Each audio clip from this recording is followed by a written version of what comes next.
أما بعد فأعوذ بالله من الشيطان الرجيم بسم الله الرحمن الرحيم يا أيها الذين آمنوا كتب عليكم الصيام كما كتب على الذين من قبلكم لعلكم تتقون وقال النبي صلى الله عليه وسلم من صام رمضان إيمانا واحتسابا غفر له ما تقدم من ذنبه أو كما قال عليه الصلاة والسلام. میرے محترم دوستو، آج رمضان مبارک کا پہلا دن ہے، پہلا روزہ ہے، اور پچھلے 2 ہفتوں سے ہی رمضان سے متعلق باتیں بیان کی جا رہی ہیں کہ اللہ تعالیٰ نے رمضان مبارک کا مہینہ ہم سب کو اپنے فضل و کرم سے عنایت فرمایا.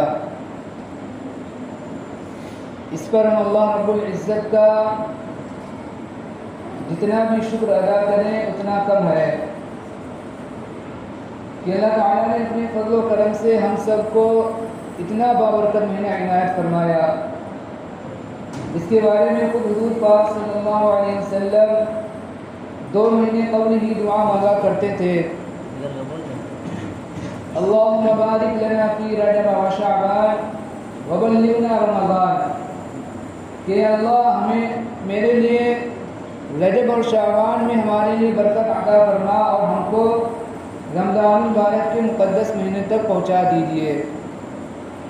اس مہینے کے لیے، رمضان کے مہینے کے لیے حضور پاک صلی اللہ علیہ وسلم جو آپ رجب کا چاند دیکھتے تھے تبھی سے آپ صلی اللہ علیہ وسلم دعا فرمایا کرتے تھے، دعا کیا کرتے تھے. یہ مقدس مہینہ اللہ رب العزت نے ہم سب کو عطا فرمایا اپنے فضل و کرم سے، اس لیے ہمیں اور آپ کو اس مہینے کی زیادہ سے زیادہ قدر کرنی ہے. ہمارے بہت سارے ایسے بھائی ہوں گے، بہت سارے ایسے ملنے جلنے والے تھے جن کو ہم اور آپ جانتے ہیں اچھی طرح سے کہ پچھلے رمضان المبارک کو وہ ہمارے ساتھ روزے کے اندر شریک تھے، پچھلے رمضان کو وہ ہمارے ساتھ تراویح کے اندر شریک تھے، پچھلے رمضان کو وہ ہمارے ساتھ تلاوت کے اندر شریک تھے، ہمارے ساتھ مسجد میں نمازوں کے اندر شریک تھے. لیکن اس مرتبہ وہ رمضان مبارک کا مہینہ نہیں پا سکے، وہ اللہ کو پیارے ہو گئے. اب جو اس دنیا سے چلا جاتا ہے اس کو اس بات کا احساس ہوتا ہے، اس کو معلوم ہوتا ہے کہ ہم نے جو دنیا کے اندر اپنا اتنا قیمتی وقت ضائع کر دیا. اللہ تعالیٰ نے جو ہمیں دنیا کے اندر وقت دیا تھا اس کو ہم نے نہ جانے کہاں کہاں ضائع کر دیا. اس دنیا کے بعد، اس دنیا سے جانے کے بعد انسان کو اس بات کا احساس ہوتا ہے، لیکن اس دنیا سے جانے کے بعد انسان احساس کرے، حسرت کرے، افسوس کرے، اس کا کوئی فائدہ نہیں ہوتا. انسان جتنی زیادہ کوشش کر لے، حسرت کر لے، افسوس کر لے، دنیا کے بعد انسان کے نامہ اعمال کے اندر ایک سبحان اللہ کہنے کا ثواب کا بھی اضافہ نہیں ہوتا.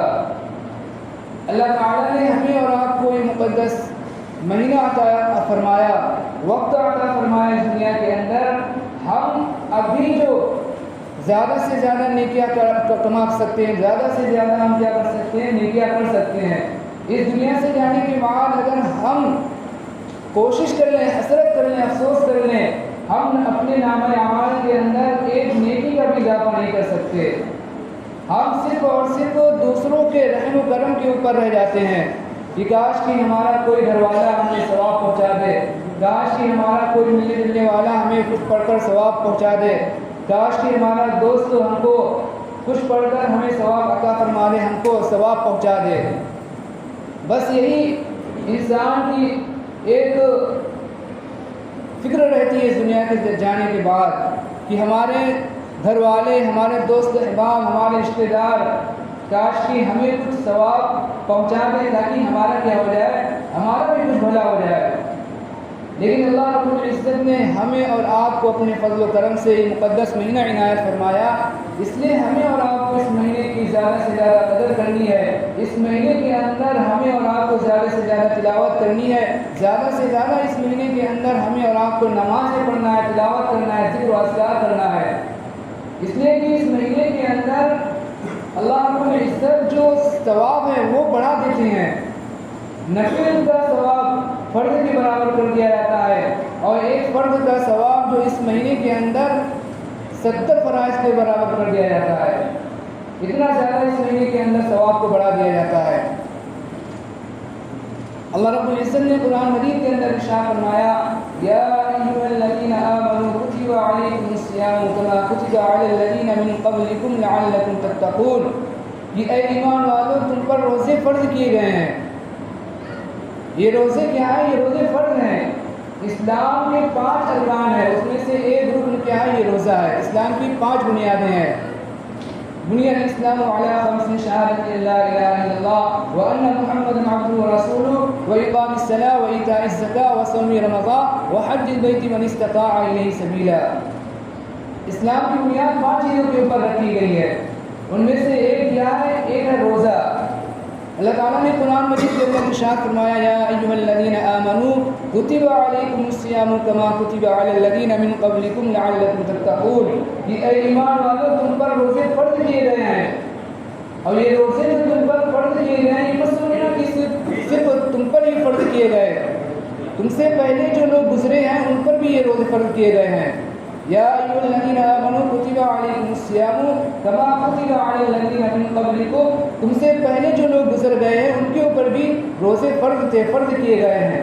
فرض کیے گئے تھے, ان پر بھی روزے فرض تھے. یہ روزے کیوں فرض کیے گئے؟ اللہ تعالیٰ نے آگے بیان فرمایا لعلکم تتقون, تاکہ تم متقی بن جاؤ, تمہارے اندر تقویٰ پیدا ہو جائے, تمہارے اندر اللہ تعالیٰ کا ڈر اور خوف پیدا ہو جائے. تم کوئی بھی کام کرو تو تمہارے دل کے اندر یہ خیال ہونا چاہیے کہ ہم یہ کام جو کر رہے ہیں اللہ تعالیٰ نے ہمیں اس کام کرنے کا حکم دیا ہے یا نہیں دیا. یہ ڈر اور یہ خوف تمہارے اندر پیدا ہو جائے. روزے سے یہ بات بہت اچھی طریقے سے حاصل ہو جاتی ہے کہ انسان روزہ رکھتا ہے اور بھوکا ہوتا ہے, پیاسا ہوتا ہے, اس کے پاس تنہائی ہوتی ہے, کمرے کے اندر کوئی نہیں ہوتا, کھانے پینے کا تمام سامان موجود ہوتا ہے, پینے کے تمام مشروبات ایک سے ایک اچھی چیزیں اس کے پاس موجود ہوتی ہیں, کھانے کی ایک سے ایک غذا اس کے پاس موجود ہوتی ہیں, اچھے اچھے کھانے موجود ہوتے ہیں, کوئی دیکھنے والا نہیں ہوتا. لیکن انسان اس تنہائی کے عالم میں تمام چیزیں ہونے کے باوجود انسان کیا کرتا ہے کہ نہ تو کوئی چیز پیتا ہے اور نہ ہی کوئی چیز کھاتا ہے, کوئی چیز نہیں پیتا اور نہ ہی کھاتا ہے. کیوں؟ اللہ تعالیٰ کے ڈر کی وجہ سے کہ ہم نے جو روزہ رکھا ہے یہ اللہ تعالیٰ کے لیے رکھا ہے.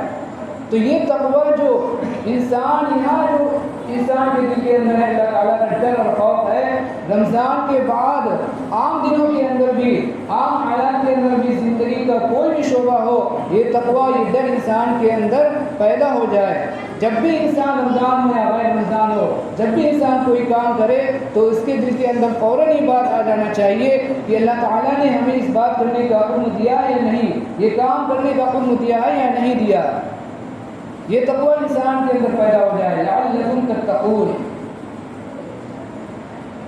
اب اگر ہم روزہ رکھیں گے تو ہمیں روزے سے کیا ملے گا؟ حدیث پاک کے اندر آتا ہے کہ حضور پاک صلی اللہ علیہ وسلم نے ارشاد فرمایا کہ اللہ تعالیٰ ارشاد فرماتے ہیں الصوم لی وانا اجزی بہ, یہ روزہ میرے لیے ہے اور میں خود اس کا بدلہ عطا کروں گا. اور ایک حدیث کے اندر ہے الصوم لی وانا اجزی بہ, یہ روزہ میرے لیے ہے اور میں خود اس کا بدلہ ہوں. یعنی اگر اللہ تعالیٰ انسان کو کسی انسان کو اللہ تعالیٰ مل گئے, اللہ تعالیٰ کی رضا حاصل ہو گئی, اللہ تعالیٰ کسی انسان کو مل گئے تو اس کو دنیا اور آخرت کی تمام بھلائیاں حاصل ہو گئی. روزہ رکھنے سے انسان کو اللہ تعالیٰ حاصل ہو جاتا ہے, اللہ تعالیٰ خود مل جاتا ہے. الصوم لی وانا اجزی بہ, الصوم لی وانا اجزی بہ, حدیث پاک کے اندر یہ الفاظ موجود ہیں. اور جو انسان روزہ رکھتا ہے حدیث پاک کے اندر ہے کہ اللہ تعالیٰ 3 لوگوں کی دعا کو رد نہیں فرماتے ہیں. ایک روزے دار کی دعا کو اللہ تعالیٰ رد نہیں فرماتے, اور ایک عادل بادشاہ کی دعا کو اللہ تعالیٰ رد نہیں فرماتے, اور ایک مظلوم کی دعا کو اللہ تعالیٰ رد نہیں فرماتے۔ اللہ تعالیٰ ان کی جو دعاؤں کو بادل سے اوپر آسمان کے اوپر اٹھا لیتے ہیں اور پھر اعلان ہوتا ہے، کہا جاتا ہے کہ تمہاری ضرور مدد کی جائے گی، وہ کسی مصلحت کی وجہ سے کچھ دیر ہو جائے۔ تو کتنی بڑی فضیلت کی بات ہے روزہ رکھنا کہ اللہ تعالیٰ روزے دار کی دعا کو قبول فرماتے ہیں۔ 3 لوگ ایسے ہیں جن کی اللہ تعالیٰ دعا قبول فرماتے ہیں، جس بات کے اندر آتا ہے ایک روزے دار کی اور ایک عادل حکمراں کی، عادل بادشاہ کی، اور ایک جو ہے مظلوم کی دعا۔ اور جو روزہ رکھتے ہیں اللہ تعالیٰ ان کو 5 خصوصیتیں عطا فرماتے ہیں۔ اس امت کے روزے داروں کو 5 ایسی خصوصیتیں عطا کی گئی ہیں جو پچھلی امتوں کے روزے داروں کو نہیں عطا کی گئی۔ پہلی خصوصیت یہ عطا کی گئی کہ روزے دار کی منہ کی بدبو اللہ تعالیٰ کے نزدیک مشک سے بھی زیادہ پسندیدہ ہے۔ ہم اور آپ سوچیں، ہمیں اور آپ کو تو اپنے منہ کی بدبو نہیں اچھی لگتی، دوسرے کی منہ کی بدبو اچھی نہیں لگتی، ہمارا کتنا ہی زیادہ قریبی ہو، ہمارا کتنا ہی زیادہ وہ عزیز ہو، لیکن ہمیں اس کی منہ کی بدبو پسند نہیں، اچھی نہیں لگتی۔ لیکن اللہ تعالیٰ کے نزدیک روزے دار کی منہ کی بدبو یہ مشک سے زیادہ پسندیدہ ہے۔ پہلی خصوصیت یہ ہے۔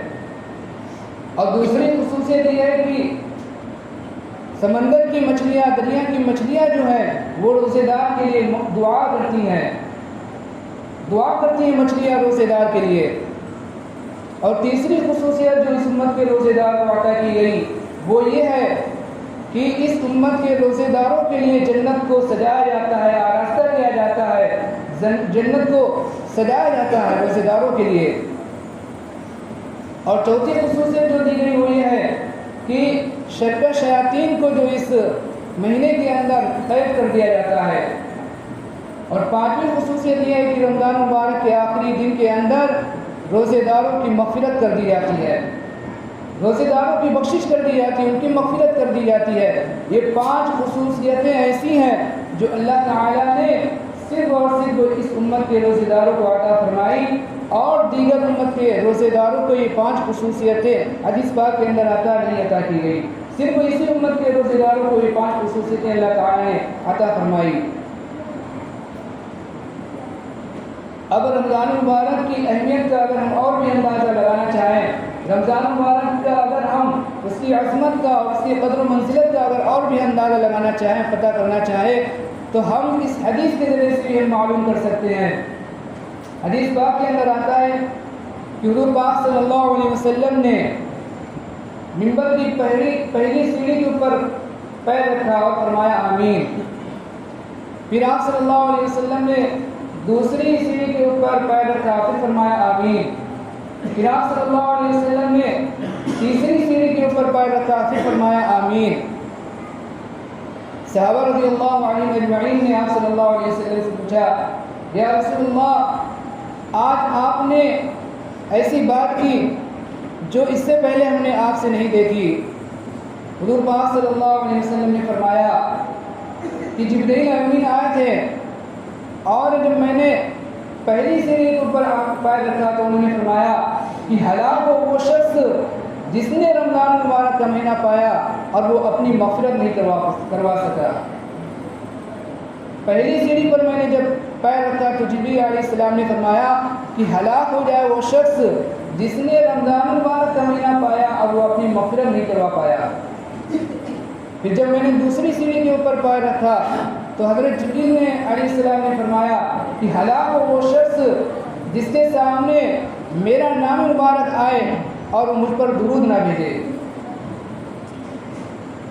اس لیے کہ حضور پاک صلی اللہ علیہ وسلم کے احسانات ہم پر اللہ تعالیٰ کے بعد اگر سب سے زیادہ احسانات ہیں وہ حضور پاک صلی اللہ علیہ وسلم کے احسانات ہیں۔ پھر آپ صلی اللہ علیہ وسلم کا نام آئے اور پھر ہم اس کے باوجود درود نہ بھیجیں تو اس سے زیادہ بدقسمتی کی اور محرومی کی کیا بات ہو سکتی ہے۔ پھر آپ صلی اللہ علیہ وسلم نے جب تیسری سیڑھی پر قدم رکھا تو حضرت جبرائیل علیہ السلام نے فرمایا کہ ہلاک ہو جائے وہ شخص والدین یا دونوں میں سے ایک بڑھاپے کی عمر کو پہنچے اور ان کی خدمت کر کے جنت کا حقدار نہ بن جائے۔ تو میں نے فرمایا آمین۔ تو یہ تین لوگوں کے لیے جو بد دعائیں کی گئی ہیں، ان میں سے ایک وہ بھی ہے کہ جس نے رمضان المبارک جیسا مقدس مہینہ پایا، جس مہینے کے اندر اللہ رب العزت کی رحمت، اللہ رب العزت کے انوارات، برکات اور اللہ تعالیٰ کی شفقت اور مہربانی جو بارش کے پانی سے زیادہ برستی ہے، بارش کے پانی کے قطروں سے زیادہ برستی ہے، اس مبارک مہینے کے پانی کے باوجود بھی اگر کوئی شخص اپنی مغفرت نہ کروا پایا تو اس سے زیادہ محروم اور بدقسمت کون ہو سکتا ہے؟ کتنی زیادہ سخت وعید بیان فرمائی گئی ہے کہ حضور پاک صلی اللہ علیہ وسلم نے پہلی سیڑھی پر قدم رکھا اور فرمایا کہ ہلاک ہو جائے، جبریل علیہ السلام نے فرمایا کہ ہلاک ہو جائے وہ شخص جس نے رمضان مبارک کا مقدس مہینہ پایا اور وہ اپنی مغفرت نہیں کروا پایا۔ اب اس مہینے کے اندر مغفرت انسان کیسے کروائے گا؟ اب انسان کی مغفرت کیسے ہوگی؟ اس کی بخشش کیسے ہوگی؟ رمضان مبارک کے اندر وہ کیسے بخشش ہوگی، اس کی کیسے مغفرت ہوگی؟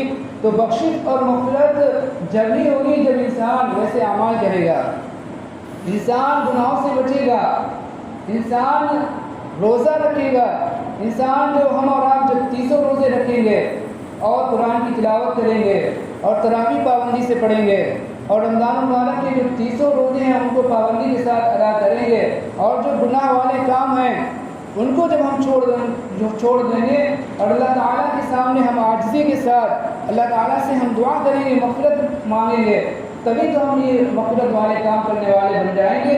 تبھی ہم کیا ہوں گے؟ ہم جو اس رمضان مبارک کے اندر اپنی مغفرت اور بخشش کروانے والے بن جائیں گے۔ ورنہ اگر ہم نے رمضان مبارک کا یوں مہینہ پایا اور ہم سمجھے کہ ہماری یوں ہی مغفرت ہو جائے گی، ہماری یوں ہی بخشش ہو جائے گی، بس ہم رمضان مبارک کا مہینہ آیا اور ہم نے نماز پڑھی نکل لیے، نہ ہمیں رمضان کے روزوں سے مطلب، نہ ہمیں تراویح سے مطلب، نہ ہمیں تلاوت سے مطلب، نہ ہمیں ذکر و اذکار سے مطلب، نہ ہمیں نوافل اور دیگر نمازوں سے مطلب، تو یہ رمضان مبارک کا مہینہ یہ ہم صحیح طور پر گزارنے والے نہیں بنیں گے، بلکہ اگر دیکھا جائے تو یہ کہیں رمضان مبارک کا مہینہ ہمارے لیے ایک قسم کا الٹا نہ پڑ جائے کہ جس طرح اس رمضان مبارک کے مہینے کے اندر جو نیکی ہیں ان کے ثواب کو بڑھا دیا جاتا ہے، اسی طرح رمضان مبارک کے مہینے کے اندر جو گناہ ہے وہ بھی ان کا جو گناہ جو ہو جاتا ہے وہ اور بھی زیادہ سخت ہو جاتا ہے۔ وہ گناہ والے جو اعمال جتنی شدت جو غیر رمضان کے اندر نہیں ہوتی، رمضان مبارک کے اندر اگر کوئی گناہ کرتا ہے تو اس کا وبال اور بھی زیادہ بڑھ جاتا ہے۔ جس طرح نیک اعمال کا اجر و ثواب بڑھ جاتا ہے، اسی طرح گناہ کے جو کام ہیں ان کا بھی وبال اور بھی زیادہ بڑھ جاتا ہے۔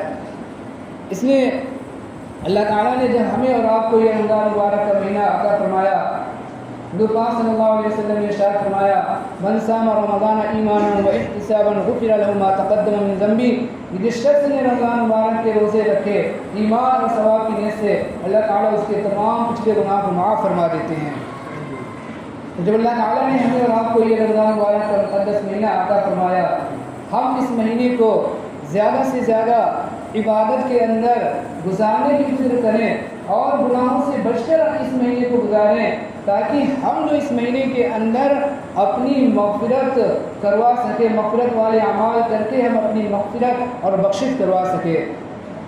اللہ تعالیٰ سے دعا کرے کہ اللہ تعالیٰ ہم سب کو کہنے سننے سے زیادہ عمل کرنے کی توفیق عطا فرمائے، اور اللہ تعالیٰ نے جو یہ رمضان مبارک کا مہینہ عطا فرمایا ہے اور جو آج پہلا دن ہے، اللہ تعالیٰ آج کے دن سے لے کر آخری دن تک 30 دن تک رمضان مبارک کو جس طرح گزارنا ہے نماز کے ساتھ، تراویح روزوں کے ساتھ، اس طرح گزارنے کی ہم اور آپ کو خوب توفیق عطا فرمائے۔ اللہ تعالیٰ ہم سب کو